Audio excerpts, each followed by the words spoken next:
So our next speaker is one that a lot of people like to listen to from around the country.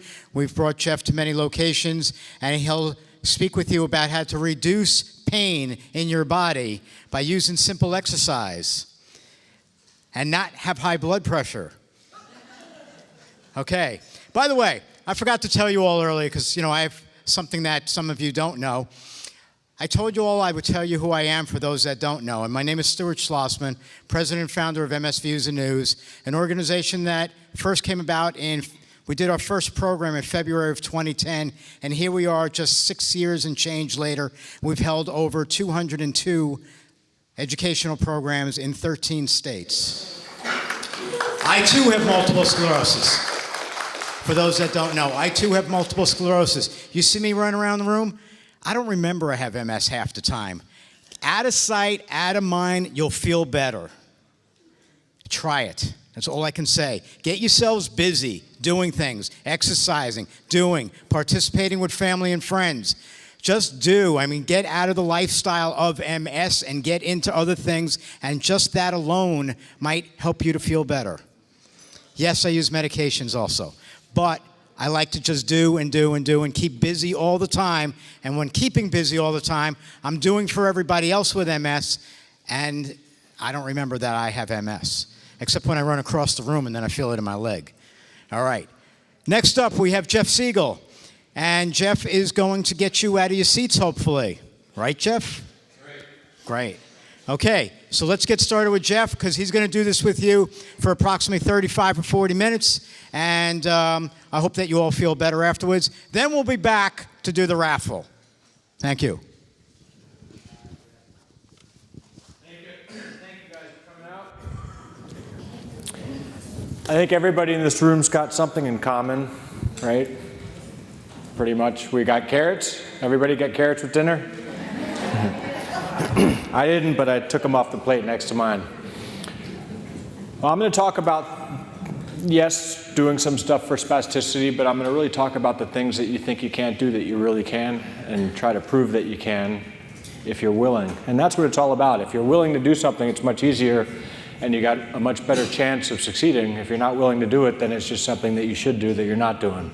And that's basically that's what stands between most of us and exercise and doing the right things that are healthy in life. You put more thought into it than the action that goes into it. So how many people in here think about exercising and don't, but think they're going to do it, and think about it a lot more than they actually do it? Raise your hand if you're one of those people. I think most people who don't exercise, if you don't exercise, then there's about 100% chance that you think about exercising more than you actually do it. But you can talk yourself out of it like 10 times a day. Anybody in here talk themselves out of exercising a bunch of times, and then get to the next day, and the next day they say, I'm going to do it the next day, and it becomes a week, a month, a year, and it goes on, and it really doesn't take that much to do something. It takes a lot more energy out of you wasting 3 or 4 hours a day thinking through how you're going to get out of exercising that day, rather than putting 30 minutes into it. Or you can put 10 minutes in 3 times. It's still 30 minutes exercise. And exercise can be defined as just doing a little bit more than what you're doing at a higher level, and still have reserve energy for emergency needs. How many people in here have heard me speak before? Oh, I can talk about anything, right? This is great.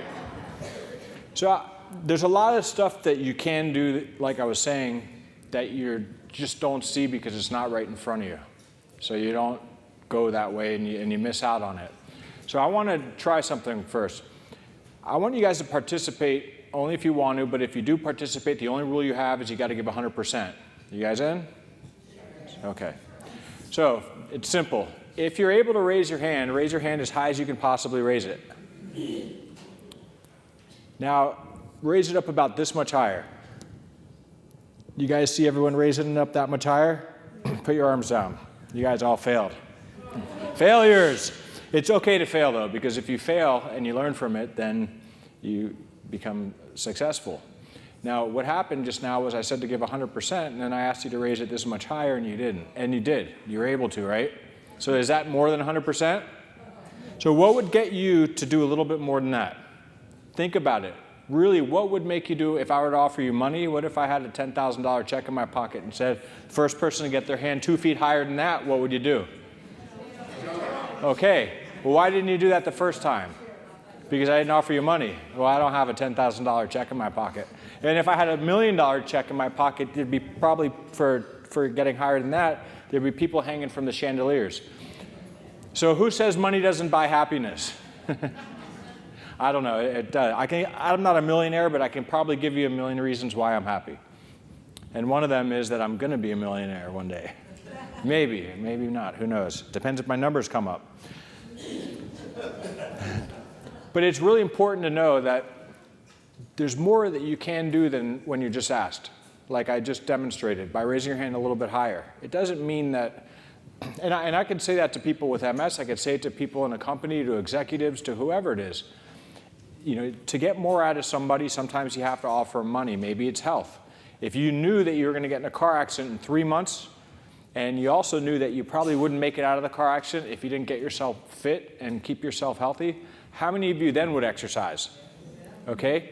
Well, do you know when you're going to have an exacerbation if you have relapsing MS? No, well, that's like a car accident. It could be worse than a car accident. Now, I've been living with MS since 1998. I'm one of you.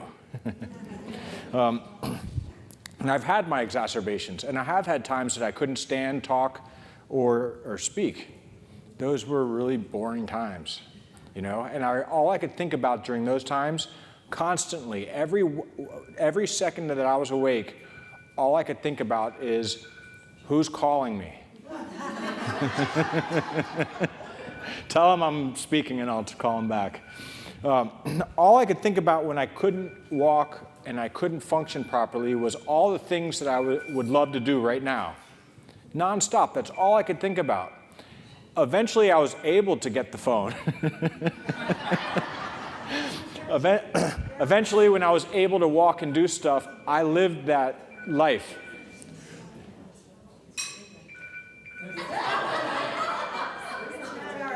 Yeah, sure. Blame it on the person that's not sitting there. Okay, you done with your phone call? No, so back to what I was saying, on a serious note, all I would do when I was unable to do things was think about, you know, if I was just able to do this, if I was just able to do that. Now, I got my degree in the exercise science related field, so I knew about all these things prior to having the problems that I had with MS. I was also an athlete, and you know, I was a child. How many people in here were never a child? All right, good. Nobody's raising your hand. When you're a child, you just play. You don't call it exercise. You play, you have a good time, and some day comes along when that just stops. I don't know why. Maybe it's because of work. Maybe it's because you got too much stuff going on. Maybe it's because it was replaced with the word exercise. You know, I don't know. Exercise seems to be a bad word sometimes when you talk to people. When you say, do you exercise? No, I don't want to do that. Well, do you play? Do you want to have fun? How many people in here would like to have more fun in life? All right? Okay. So when you were a child and you played out in the playgrounds and at school and all those things, did you enjoy that? Okay, why'd you stop? You don't know, right? You grew up. It doesn't mean that you have to stop. It's not like one day you wake up and look at yourself in the mirror and say, oh man, I can't play anymore. It's that day. No, that day doesn't come. It slowly creeps up on you. But what I'm going to show you is some things that you can do that are similar to what you're doing as a child. In fact, balloons. How many people still play with balloons? And it's a pink balloon. So what I'm going to show you is some things that you can do with the balloon. Who wants to come up here and be my guinea pig? I'm not going to put any medicine in you. I'm not going to hopefully not going to talk about medicine for the next 3 hours you're here. I'm just kidding. Come on up. Let me get a chair for you.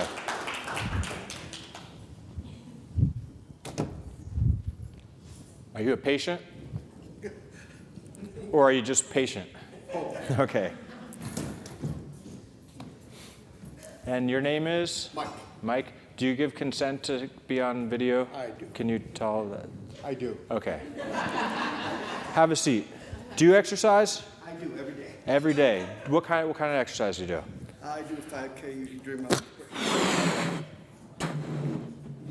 I never had a lunch break that long.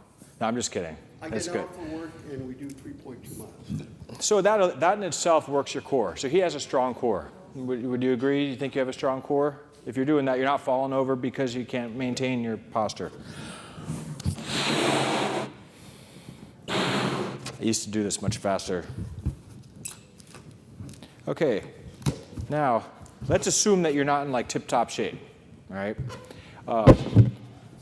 Sorry. What I'm gonna do is just catch this. Both hands, here. Can you feel how you're working your core by doing that? So just doing something like that, if I were to pass this around the room and you guys would all have to catch it, you guys would be working your core, because otherwise you'd turn this way and you wouldn't be able to balance yourself or hold yourself up and you'd fall out of your seat. So, Like a beach boy kind of. yeah. So would you feel comfortable standing? Not yet, though. Not yet. Now, what I want you to do is stand and catch it. Just don't jump off the stage, or they'll come and drag you away. We won't. Now have a seat. Now, if somebody did this for you constantly, it's reaction. So you're working on your hand-eye coordination, reaction, and jumping off a stage. All right, well, that's it. I just wanted to show people, and so I want you to take this balloon with you. Thank you. And to take it wherever you go. It's yours. So something else that you can do is, how many people in here, now I want you guys to think about what he did, because regardless of your abilities, if you were only able to move your head and someone threw the balloon at you and you just moved your head and did it, that would be going above and beyond what you are at a relaxed state, which can be considered exercise if you kept doing it.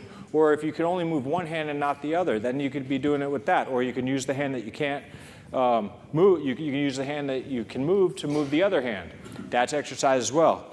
How many of you have one of these, whether it's this, whether it's in your phone, whether it's next to you do? Okay, how many of you that have these or that don't have these sit behind a computer during the day? How many go on your smartphones or your tablets during the day? How many of you go on the computer or the tablet or the smartphone or whatever else you guys use and get lost in that world and realize, wow, 2 hours just went by. Where did it go? Okay, I will not tell your employer if you're working. But that tells me two things. That tells me for 2 hours you've done nothing but sit. And you're probably dehydrated, right? Because if you weren't, you'd probably have to get up and use the restroom. So one way to get up and move around and do a little bit more is to always keep water nearby. If you drink your water, then eventually you're going to have to get up or you're going to have to go to the restroom. And that's movement. That's getting going. That's something that's so simple that most of us are unfortunately dehydrated just as a population. There's so many of us forget. How many people in here do not drink water at all? Oh, guys, what a bunch of liars in here. Well, water's important. It's what we're mostly made of. You know, it's what the earth is mostly made of. So drink water. You know, it's the first thing that you should probably do if you're not doing. The other thing is this timer, it's a good tool to set. And I'm going to set it for 10 minutes. And I want you to remember this, because if in 10 minutes, if you're able to stand and you feel comfortable standing, I want you to stand up when this goes off. Okay? And if you can't stand, I want you to raise your arm up or both your arms up, or just do some extra movement. But this is going to go off. Just don't let it scare you. How many people in here don't exercise because they don't know what to do? That's a common reason. That's the best reason that I get on being told that they don't exercise, because if you don't know what to do, then you're afraid to hurt yourself. I've worked with people with MS for years, including myself, and the biggest misconception that people have is that they're going to overdo it, so therefore they don't exercise. Whether it's MS or another condition. How many of you don't exercise because you're afraid you're going to overdo it or overheat? How many of you actually do exercise to the point of overheating? So it's not like you're going along with an exercise routine and bam, you're overheated. You're getting closer and closer to it. So you got to find what your limits are and stay near them. You know, skate on the edge, but don't fall off. And if you stay and you live on the edge as much as you can, but don't go to the other side, the edge is going to get further and further away the more conditioned you get. How many of you experience fatigue? And out of you, how many of you exercise? That's a good number, because there's other reasons why people get fatigued that have MS other than just MS. So when I'm working with somebody who has problems with fatigue and they tell me, today I'm really tired, I'm just exhausted, well, maybe it's not the right day to do their max of something or the most that you're going to do. You tone it down a bit. You know, you can do stuff while you're fatigued. If you're not having a planned timed exercise, the best time is when you're not fatigued, and most people seem to have similar times of the day that they have the most or the least amount of energy. So don't choose that as a time to exercise. That's not the right time. The time is when you have the most amount of energy. Or to just limit what you're doing to what your abilities are. Does that make sense? All right. How many of you, do you got a question? When I used to work as a rehab doctor, we would tell them to do their workout at night when they're going to go to bed. Yeah, that's good for some people. People like to work out at night. Some people, at night is the end of the day, and by then they've built up so many excuses that it's just like, oh, I'll do it tomorrow. It's the closest thing to tomorrow. But you know what? The best time for you to exercise is when you feel most comfortable doing it. And if you keep a book, a schedule or something, put in it exercise like 5 different times a day. If you get one out of it, great. But keep looking at it. If you're someone that follows a schedule, it's so important to do a little bit more. And you know what? If walking a quarter mile is too much for you and you're doing nothing because you can't walk a quarter mile, try 10 steps. Try walking to the mailbox and back. Try doing something. You know, if you're able to climb the stairs and you're on the 2nd floor, don't take the elevator. If you can't climb the stairs, that's what the elevator's for. Now, I got a bunch of different things besides balloons up here. Medicine balls, bags, bands, and you know what this is? Huh?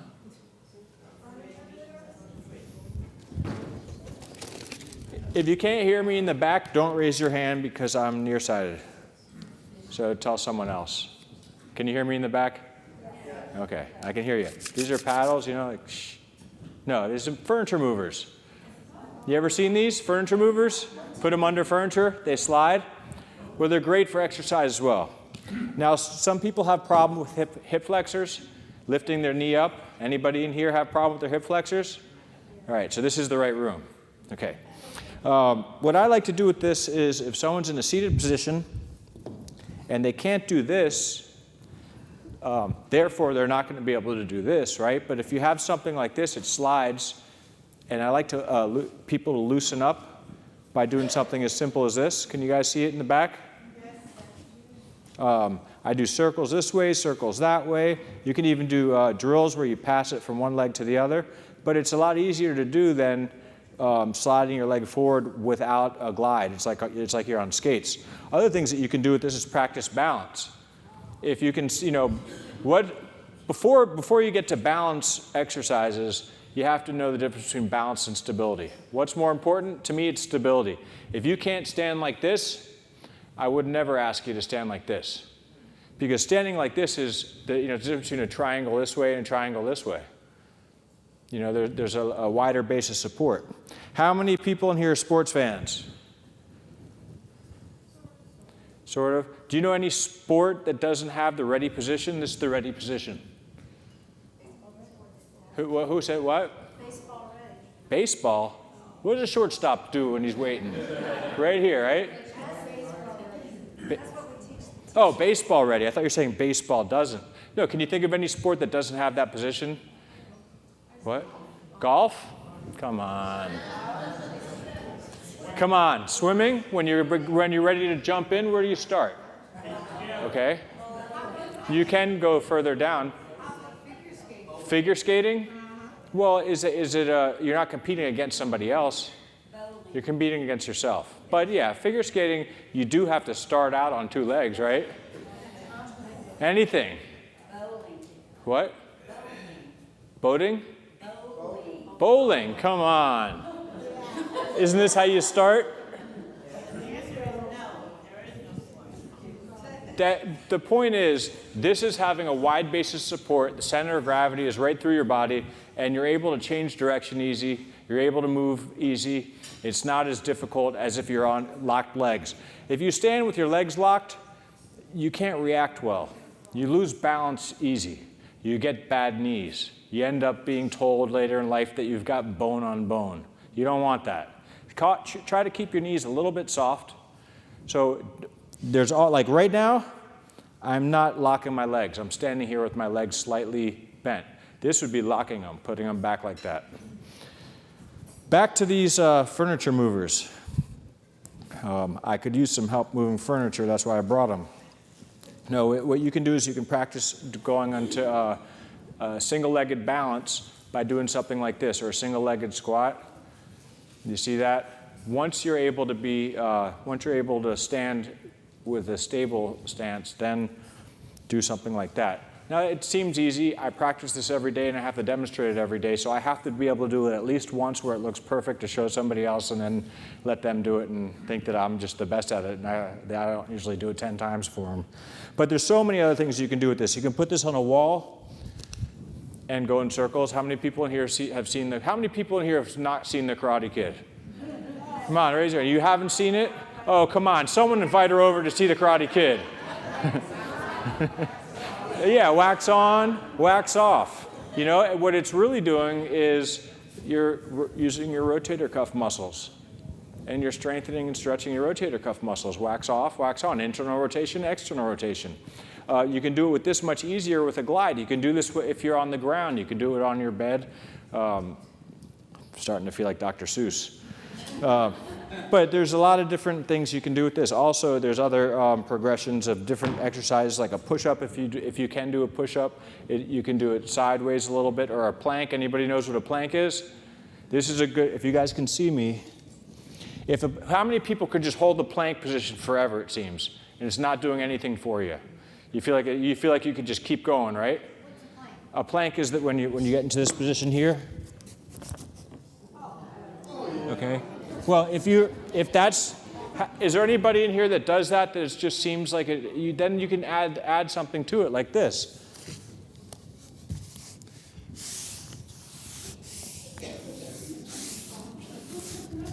So that would be something a little bit more extreme to do. But if the plank is too easy for you, there's always something a little bit more you can do. And it just takes a little bit at a time. If you can stand up 5 times in a row, you've done 5 squats. Because that means you'd have to sit and then stand. But the goal at that point would be 6, right? You don't want to keep doing 5. If you keep doing the same thing every time, you're not getting stronger. And that's the point of exercise. Whether it's your cardiovascular system, your muscular system, you want to gain strength. If you were to be tip-top shape, actually, how many people, when you think about exercise, what stops you from doing it is your memory of how good you were at your best. It's got to be crossing some people's mind. When people ask who exercises in here, if I were to ask you guys to tell me why or how and individually ask, I would hear from somebody, I used to be able to ... right? How many of you are thinking that? Okay, you see now it's coming out. Well, how many of you thought that at that time, did you think about how hard you worked to get?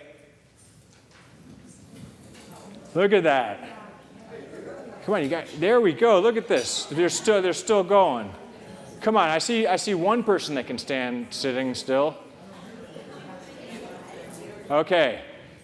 Was that easy? If it wasn't, even better for you, right? You guys can have a seat. Thank you guys, because you see how simple that was? That was just 10 minutes. What if you did that for every 10 minutes, you hit the thing and it buzzed and you stood up at home? You'd be standing and sitting at least once every 10 minutes. How many times is that in a day? I don't know. Don't do the math. I don't want to think about that. But how often do you guys normally exercise? If you do, in a week? 5 days? For how long each day? 1 to 2 hours. So that's 10 hours. Okay. Anybody? Can anybody beat that in here? That's pretty good. Okay. So for someone like you know what the most important hours of the week are? the 158 hours left. Because there's 168 hours in a week. She works out for 10 hours in a week, which is great. But what becomes important is, what are you going to do with the rest of your time? And what are you going to do with it? What are you going to eat? What are you going to put in your body? What makes up what you are? It's what you feed yourself and how you conduct yourself, the way you think. All that stuff makes you who you are. And it's true what he was saying, that there's really no research that conclusively shows that exercise will help the disease activity of MS or diet. Diet's the same thing, right? How many times do you go to talks and you hear doctors say that, you read about that there's no conclusive evidence that shows that diet and exercise has a benefit for MS? All right, you heard that? You heard the same thing I heard? Okay, now let me turn it around. You also heard that if somebody has heart disease, that does have a direct impact on MS. So you can control, with diet and exercise, your risk of heart disease or diabetes or obesity. All these things, I can speak as a professional patient to say that if I was having a problem with my heart, my blood sugar, any of those things, it would definitely affect my MS. Because, then your stress levels go up. There's all kinds of things that go into that. So, hey, you were outside when they all stood up. Where were you? Standing up. Oh, I bet. So, if you can control the comorbidities that he was talking about, then as professional patients, because that's what we are, we have to be professional patients. When you go to see your doctor, your MS specialist, your neurologist, wouldn't it be better to talk about your MS for the full appointment rather than talk to him about, well, I'm also a diabetic. What's that going to do to my MS? Is that going to have any issues with the meds that I'm taking, or my blood pressure medicine, or my statin, or you name it? All these things take up the time that you'd be able to do what you're actually at the MS doctor for, is talk about your MS. So that's on you guys. Even the people who exercise, that is wonderful. They exercise 10 hours a week. But there's still a lot more to go. There's still, not saying that you should exercise the rest of the time, but the rest of the time is when it becomes critical of what you're going to do and how you're going to behave and how you're going to act and what you're going to become. So exercising 2 times a week is great. How many times do you eat a week? Do you burn more calories than you consume? No? Well, if you don't burn more calories than you consume, then you ought to think about eating in a different way. Think about eating as a form of energy, and if you eat more than what you have, than what the energy you're going to expend, what does that mean? It turns to fat. So when someone says, I'm saving energy, I say, for what? Because if you're saving energy, save it for something that you're going to use it for. But if you're just sitting around saving energy, you know what that's called? Fat storage. You're storing fat by saving energy because you save it here. And it's harder to use this kind of energy as it is glucose that's in your blood. How many people have worked with medicine balls? I usually have my big stability ball, but I didn't bring it this time. So you'll have to come next time to see all the fun stuff I do with that. Who wants to come up here and see what a medicine ball is like? That's squishy and soft, and if it lands on your foot, it may or may not hurt, but it usually doesn't. I got a light one too. Come on. I was told that this was a group that we're going to have a bunch of volunteers. There we go. Come on up. Round of applause. Yes, thank you. Are you a patient? No? Okay, cool. That's even better. Watch this. Okay, I tricked you with this. I'm not going to have you do anything with this. No, I'm kidding. I will. You want to know what it's like to feel like you have MS without getting it? Don't worry, I'm not going to give it to you. I don't know how to do that. Okay, what I want you to do is stand here, feet touching each other, hands out of your pockets. Just stand there and look forward. Do you feel a little bit unstable, or do you feel good like that? A little bit. Close your eyes. Do you feel yourself swaying? Yeah. How many people in here with MS can relate to that feeling? Okay, now put your head back. Can you guys see him swaying? That's what it feels like, doesn't it? Okay, now stand on one leg. You can open your eyes. Open your eyes. Watch this. Open your eyes and just stand on the one leg. You good? Now close your eyes. Okay, you can put your foot down. See, what he's doing is proprioception is the ability to know where you are in space. Like the actual ability to know where you are in space is proprioception. Without it, you're all over the place. And you have little receptors throughout your body that measure where you are. And it's a sense. So you're using your vision, hearing, touch, all those things come into play. When people with MS have a flare-up or have constant symptoms, you lose senses, you lose vision, you lose the ability to have balance. It all comes into play. And when you take something away like eyesight, that's difficult. Did I have you stand on one leg with your eyes closed already? Yeah? What about the other leg? That's how they sell those bracelets that say are for balance. Anybody ever seen those? Yeah, anyone here ever buy them? No. Oh, good. You know what they do is this is how they test them out. I'm still going to use you in a second, but they say, let me see how you are without the bracelet. Stand on one leg, and then they say, okay, let me time you. And the person will fall off balance. Okay, do it again. And they do it. Okay, let's see if you can beat the score. So they do it. So the first time, say they get 10 seconds. The second time they get, say, 15, 20 seconds. And they say, now, put the bracelet on. Put the bracelet on. Boom. Person stands there for a minute. Why did he do that? Because he just practiced, right? Now they sell it. Oh, here's your balance bracelet. Buy it. Here, put money in my pocket. Because I just taught you how to practice. It's ridiculous. To me, it's a scam. I've seen research. They did it on women's basketball, NCAA basketball, and they had them do like a double-blind study, and it was ridiculous. But I'm not here to talk about women's basketball. I'm here to talk about exercise. Take this. Pretty light. That's a 1-pound medicine ball. Now take this. That's an 8-pound medicine ball. So now throw that to me. Just throw it to me.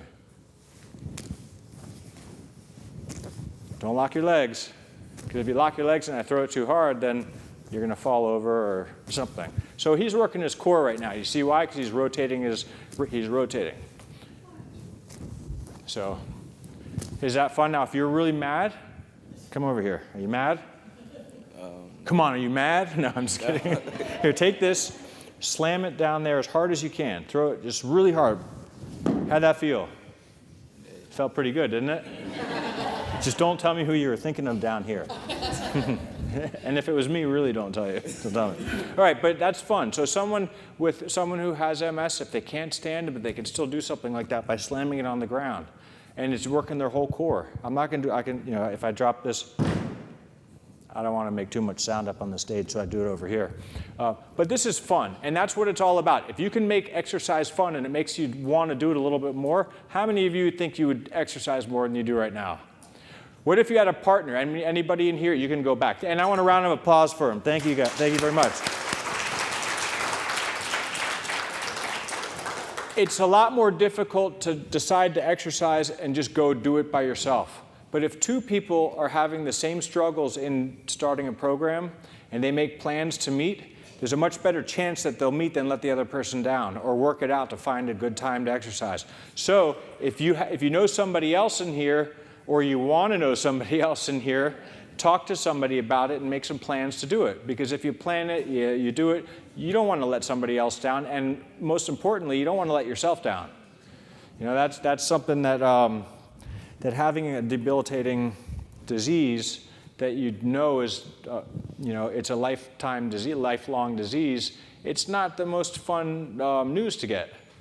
But you can still have fun in life. That's what it's all about.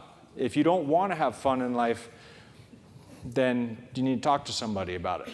Because life is supposed to be fun. We're supposed to enjoy what's to come.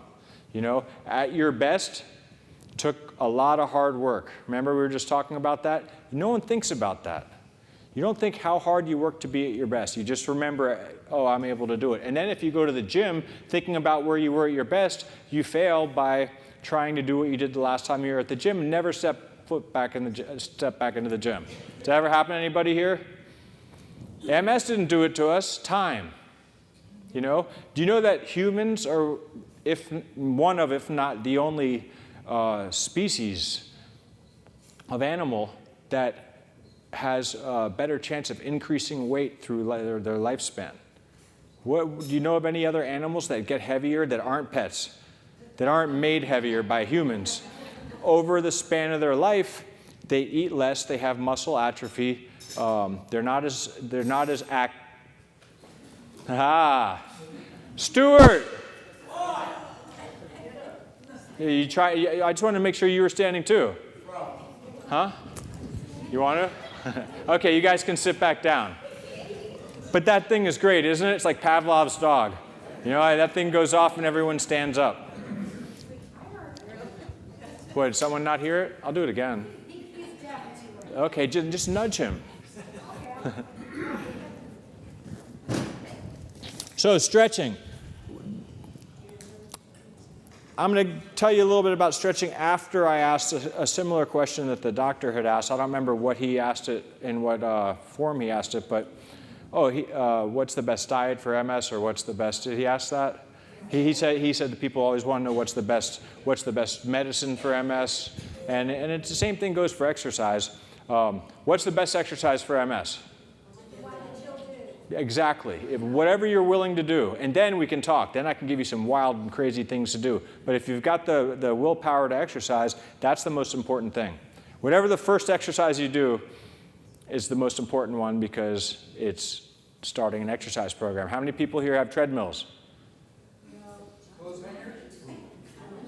How many people in here have cognitive problems? So you might have treadmills. No, that's not the kind of cognition problems we have. We have short-term memory problems, right? Not those long-term. And we also have short-term memory problems. So who else wants to come up and see what the medicine balls are like? I might even give you a balloon, because I have an extra one. I had an orange one. It's an MS balloon. Come on. Come on. Someone's got to come up. Yeah, all right.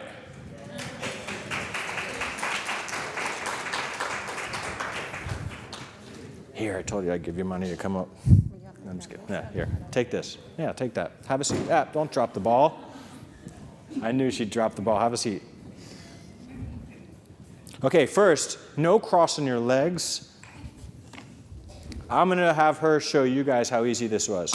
Do you have any problems with your hip flexors? Nope. Okay, good. Forward and back. Pretty easy, right? Mm-hmm. Side to side. Circles. Okay, now let me take this back. That was too easy for you. All right. Now, that's pretty soft, light. Press it over your head. Is one side stronger than the other on you? No. No? Are you sure? No. Okay. All right. But it's good to know, right? It would be good to know.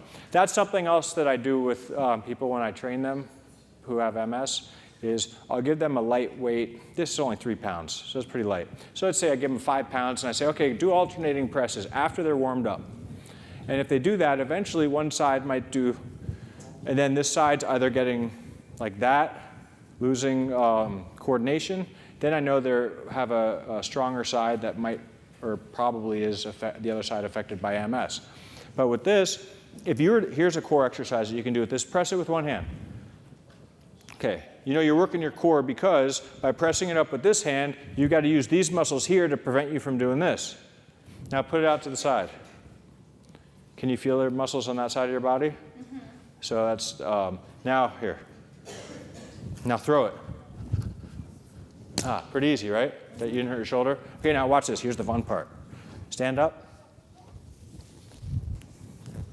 You're very obedient. All right, stand over there. That's my husband. Yeah, he told me to say that. Okay, take this back there. Okay, first throw that to me. Pretty easy. Now if I start going like this, and then this, and then this. Tricked you, and then almost. Okay, now so let's switch. Oh my gosh, I really did trick you there, didn't I? Okay, so now, is that heavy? Yeah. It's 8 pounds, so I got a little bit closer. Is it fun? Yeah. It's not fun now, is it? No, I'm just kidding. So to make it easier, you can do a 1 pounder or change the size of what it is. It's the same thing as a medicine ball, but it's a sand bag. So that's 4 pounds. I tricked you. She tricked me. I was supposed to drop it in the next time. Ah, now you tricked me. Look at that. Okay, you see, I want you to look that way. Look that way. Does everybody see she's smiling and exercising at the same time? It's not impossible, I told you. Okay, so that's pretty fun. Now, you ever get mad? Yeah. I know you do. Now, what I would have you do is slam that on the ground over here. That's it? I know. I felt Come on. I'm going to have your husband come lay over here. There you go. You know what I forgot to ask you? Do you give consent to be in this video? Absolutely. Okay, just making sure. All right, so this being an 8-pound ball, I mean, if it fell on your foot, it would hurt, but not as much as like a dumbbell or something, right? So, no, don't drop it on your foot. I'm just kidding. But that's enjoyable. So, Joe, you see what we're doing here? Now you got to get one of these. Now I'm going to show you what we can do also is, actually, how's your balance? All right. All right, don't sit back down. Okay. Stand with one foot next to it, and there you go. Now, have you ever done a single-legged squat? Yes. Okay. Do you normally do them? No. Okay. So this is how she would practice. Let this foot slide out to the side while your left leg goes out. Don't use this leg for your balance, though. Put all your weight on that leg. That way. It feels weird. Okay, now come up. Now bring it in. Okay. Now straighten your leg. So what I want it to look like is, yeah, so as long as you keep your weight a little bit more on this side. There you go. Okay, now switch over to that side. Now you're going to hear a crashing sound, but all right, how is that? So that would be a progression to single-legged squat. If you're able to walk, you can stop with that. If you're able to walk, we're unilateral beings, right? We don't do everything bilaterally. If we did, we'd ambulate like that. But we walk, so we're shifting weight side to side. So I like to have people do single-legged things if they can. If they can't do it without holding on to something, then they hold on to something. But something like that is pretty easy if you use a device or a tool like that. Even a sock on a wood floor would do the trick. But you got to think outside the box. There's so many things around you at home that you can use for exercise. Even like this is 1 pound, you can fill up I'm just letting you hold that while it blows up. You can fill up a gallon of milk, 8 pounds. I mean, fill it with water, and that's 8 pounds. It's the same thing as that one, but.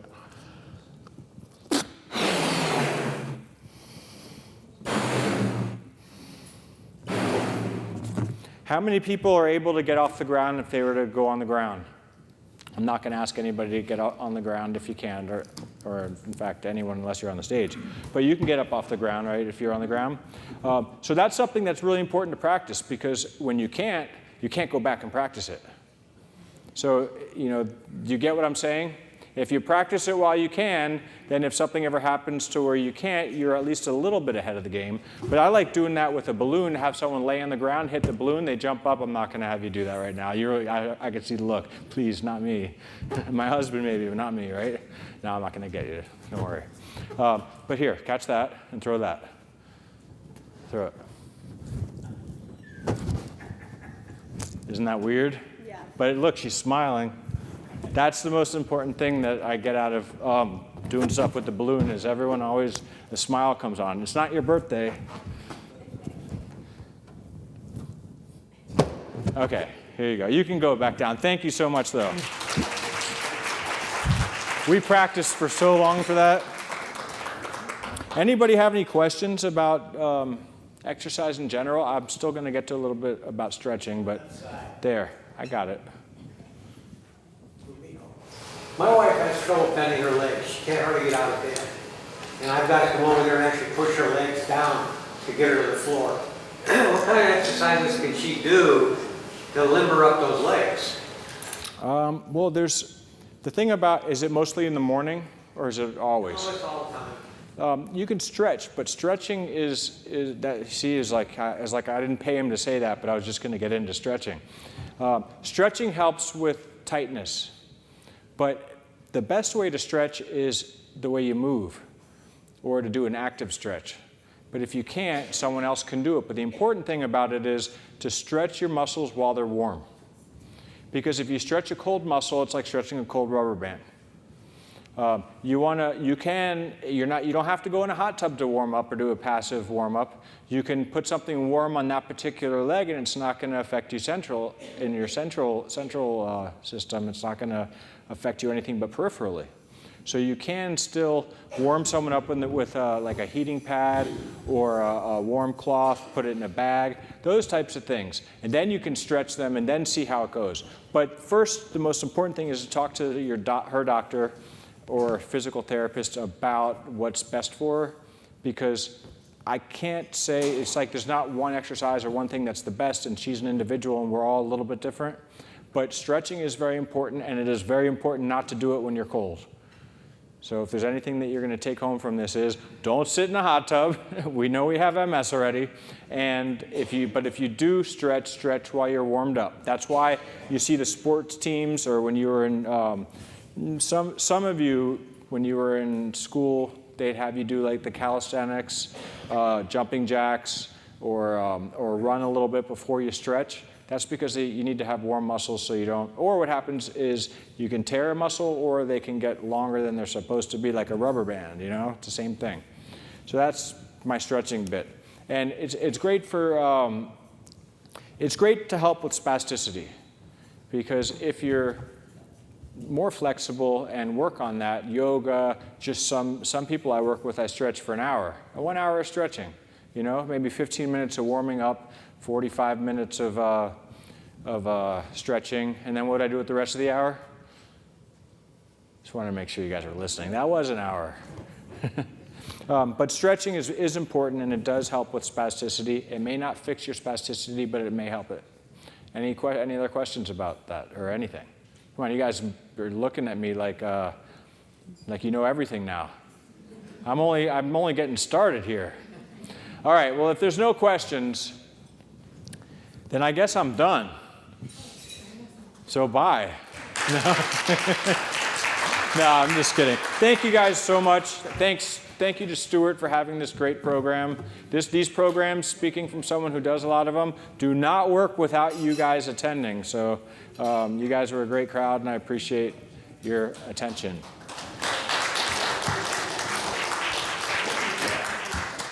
Thank you, Jeff. What? You get your own balloon. Yeah, don't let them see you do that. What's that? No, I don't do that. All right. Listen, everybody, thank you for coming tonight.